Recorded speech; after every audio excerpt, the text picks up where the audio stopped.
What's up, YouTube? I'm out here getting everything dialed in as far as this factory setup goes. This right here is my new addition.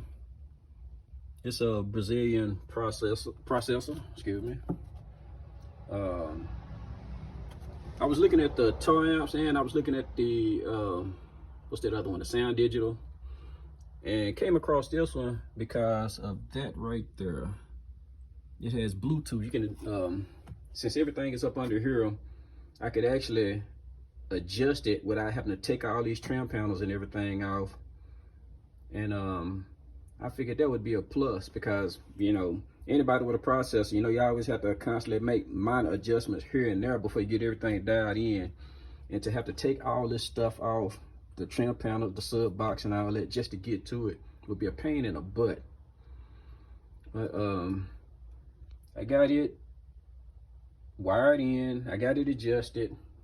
LC2 still there. Toy Amp Smart 3K, Limitless 25, and my Scar EVL 12s. I cleaned the box up just a little bit, so now I don't have those wires hanging down like they were.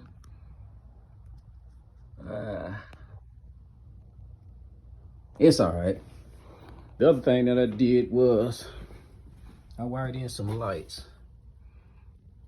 So I got some footwell lights. That's the rear, and this is the front. What I like about them is they're LEDs. Right now I have them on blue. And of course, you know, my box is green, so I probably just make them green. That way everything is the same. But that's my update. Later.